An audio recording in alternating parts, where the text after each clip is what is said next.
Now we're gonna investigate the second dimension of course planning and syllabus design, which is choosing course content. Right.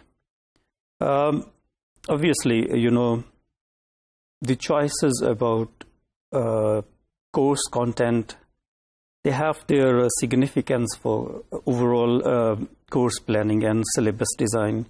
So the choice of course content will answer some of these questions. So what will the content of a course look like? I mean, of a language course look like? Whether the content is going to be purely developing listening skills or reading skills, or combination of both, right? So we need to make some key decisions about course content. So while we make decisions about course content, these decisions tend to reflect our assumptions about, about the nature of language learning, right? About the learning itself, whether it's just purely for language learning for the sake of learning, or just language learning for meaningful or worthwhile learning, and its use, whether it's going to be for specialized or generalized purposes, and what sort of units we need to include, and then the organization of these units for teaching English as a foreign or second language. So obviously,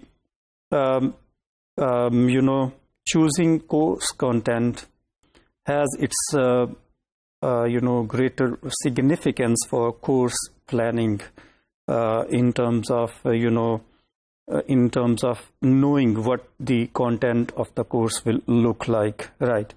So we've got while choosing course content for course planning and syllabus design, we need to be aware of different types of content. So for example, if the content is for a writing course, we need to be aware of whether it's going to be grammar, right? For example, if the course is for the writing course or for writing syllabus, so if it's grammar, then how we can give students, some exercises to write in the present tense for descriptions.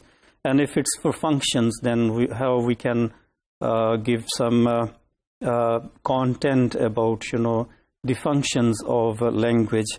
And then the topics, how to train the students to write topic sentences, and the skills, how to, sort of brainstorm ideas, and then, jot down ideas, and then write down the ideas, and then the different processes of writing, and how to read some texts for writing. So this example, might help you to become aware of different types of contents which are there for language, for syllabus designers. And if you want to choose content for speaking, obviously you're going to be concerned about, key skills involved in speaking. So choosing course content actually reflects our approaches to the selection criteria, right? So the selection criteria, or the parameters, what we know about the subject matter, our overall knowledge about the subject matter, and the proficiency levels. I mean, what level the students are, what's their proficiency, whether they are at the intermediate or sort of elementary or advanced level, and what are their views on English as a foreign language or English as a second language. And obviously, our approach to content selection is could be, influenced by the conventional wisdom of language designing courses, or for convenience purposes, right?